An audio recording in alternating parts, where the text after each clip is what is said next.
Are you ready to go deep? Welcome to the Whole Being Zone. Discussions on the day-to-day ways we strive to play big and be whole. Welcome to the Whole Being Zone. This is Wendy Reese, your host, and this is episode 115. It is a solo show. Before we get started, I wanted to share a very special promotion I'm doing for the month of August. Over the past 15 years, I've watched students show up to yoga stressed out and leave blissed out. Same with clients. There's a level of clarity and courage that arises when you're guided into communion with your soul. I've noticed the stress levels mounting this summer and couldn't shake the desire to do something about it. My gift is shifting perspective, guiding people through the shadows and emerging with clarity, confidence, and courage to move forward more themselves, aligned with what is truly in their heart, their dreams, their soul. And so I am offering 31 people over 31 days in the month of August the opportunity to do a 30-minute session with me. It's free. All you have to do is pay it forward with a random act of kindness because kindness rocks. What's going to happen is you bring to the table one challenge and we are going to clear it up, brainstorm, shift perspective, and bring a level of peace and clarity that you will be shocked at. So you can schedule your appointment now at wbi.youcanbook. That's all one word, youcanbook.me. wbi.youcanbook.me. Go on, do it now. Press pause. I'll wait for you. You're worth it. And we'll come back when you're ready.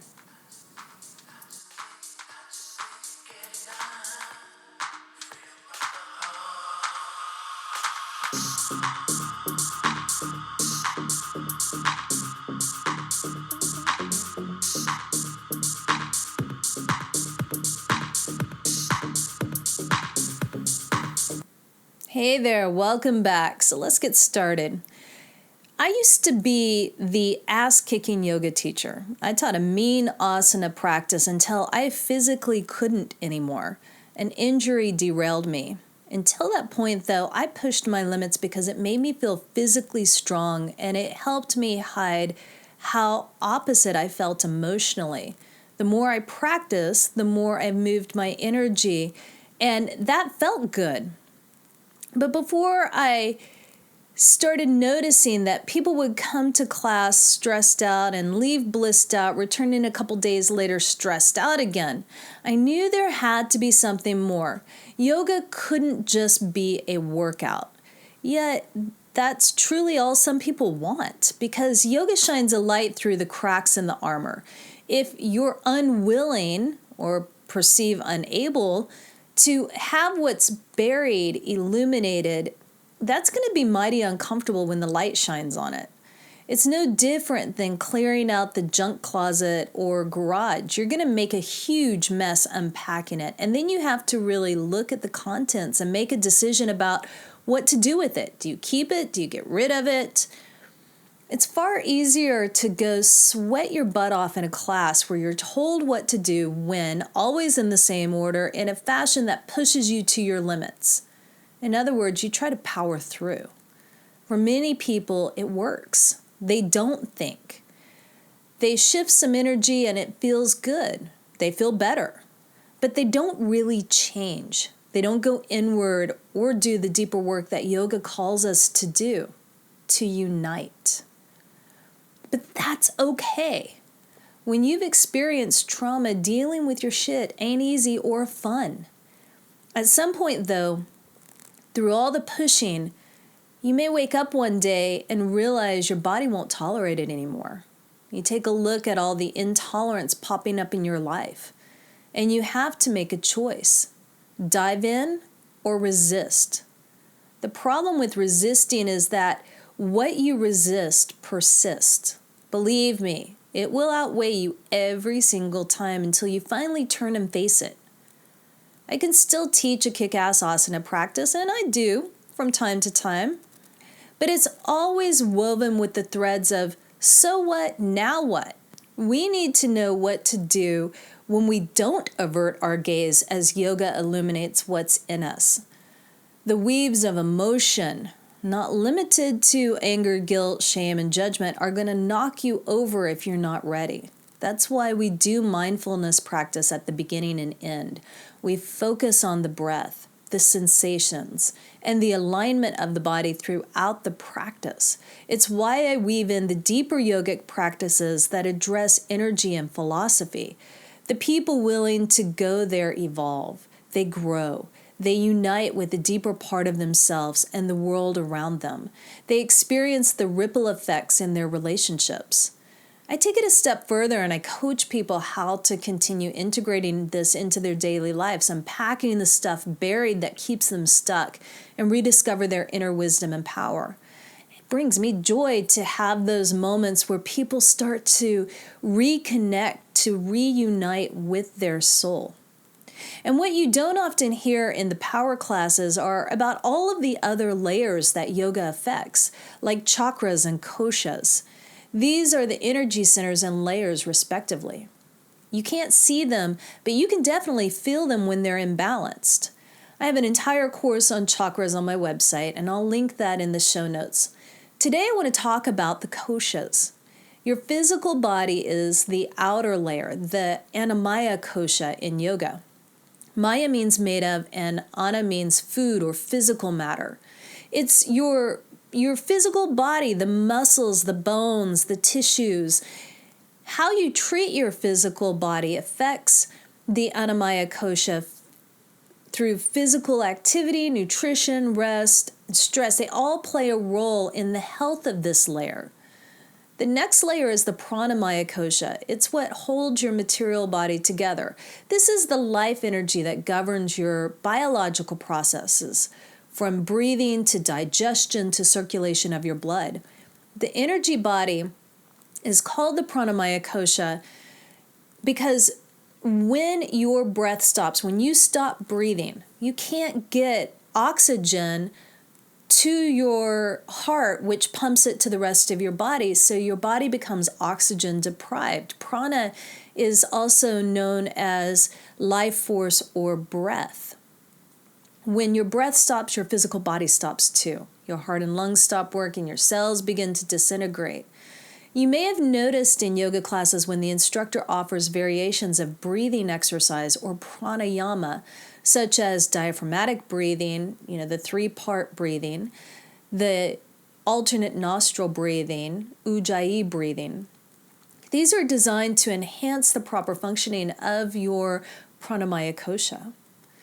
The third layer is the mental body, and it's the apparatus responsible for our sensory and motor activities and our day-to-day awareness when we're functioning on automatic. It processes input from our 5 senses and responds reflexively.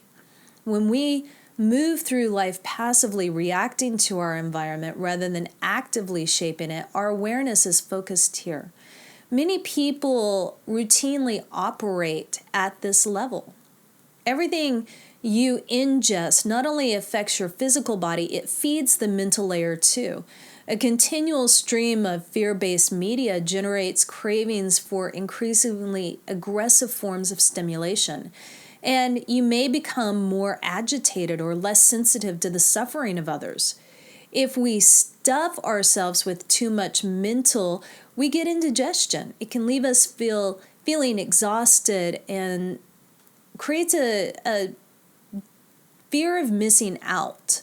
I hear Tim Ferriss talking about this in Silicon Valley. There's a fear of missing out syndrome that's happening right now that keep people locked to their cell phones, their computers, their emails that they just constantly have to be checking because they don't want to miss out on anything. And it really doesn't leave us room for the silence or stillness to be able to let the mud settle and to go to that deeper layer. The Manamaya kosha function is enhanced through the practice of mindfulness. When you have a peaceful environment, when you are working in an interesting job that's purposeful, when you're having fun and when you have supportive relationships, the Manamaya kosha will be balanced. When we go to the next layer, an even deeper, more subtle layer, is the Vijnamaya kosha. Vijna means the power of judgment or discernment.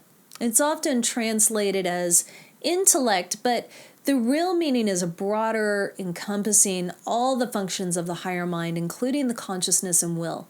So I'm going to take a wild guess that you probably have been acting out of habit at some point. And maybe let's use the example of there's chocolate sitting there. There's a bowl of candy on the desk. And you're not hungry. You don't really want it. You even know that you're trying to avoid sugar right now, but you habitually reach in and you grab a piece of candy. And there's a part of you watching yourself doing this going, you know you shouldn't be having that candy. You know this is not good for you. It's not going to make you feel better. And the whole while you're unwrapping it and popping it into your mouth. This is the Vijnamaya kosha, that awareness, that consciousness, the witness. An underdeveloped Vijnamaya kosha looks like someone who doesn't seem to be in control of his life, who's constantly reacting to circumstances rather than making a decision and responding proactively. She struggles to make up her mind, think for herself, or be creative. On the other hand, it could be somebody who is very pious and wrapped up in the dogma of judging others, but when it comes time to making a decision that serves them, they will make that choice rather than looking at the greater good for all. Only humans have the ability to direct their lives and make those moral choices, those instinctual choices. The sages consider the development of a healthy Vijnamaya kosha so important that they place the exercises for it at the beginning of the yoga system, such as the yamas and the niyamas. These are the tenements of how to live your life. They're the kind of the B attitudes that you see in the Bible, the 10 Commandments you see in the Bible. These are the ways that you can be the best human being you possibly can be. Long-term meditation practices deepen the ability to connect with your inner guidance, to be able to operate on a more conscious level. As you begin to experience the events in your life, even the painful ones, when you are more connected on this level, you can approach them in a calm and objective way.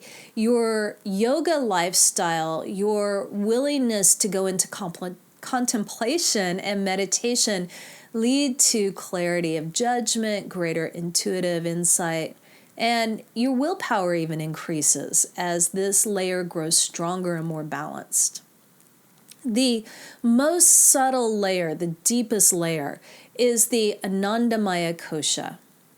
It is the spiritual or bliss layer, and this is the highest self within you. It's that piece of the divine, if you will. We can awaken this layer through 3 practices. The first is seva, or selfless service, which opens our heart to our innate unity with other beings. The second is through bhakti yoga, the devotion to the divine. And the third is samadhi, which is intensity of meditation, of mindfulness, which opens our heart to our own divine being. So those are the 5 koshas, the 5 layers. And if you will, start paying attention to them during practice. See how your physical asanas are affecting the various layers of your being, from the physical body to the breath body to the mental body, the intellect body, and the bliss body. And I think you'll start to see a deeper, richer practice start to emerge when you're willing to pay attention to it, when you're willing to explore it. So there you have it. Did you like today's show? Please share this with a friend. Leave a rating and review on iTunes. That helps others to find us and opens the possibility to more people taking accountability and responsibility for showing up as their whole being. And we need more people who are willing to go into this deeper layer and to show up more fully as themselves. And don't forget that offering that I have, the 31 People in 31 Days. There's still some spots available, and you can get that at wbi.youcanbook.me. I look forward to working with you. Infinite love and gratitude, and until next time, be whole.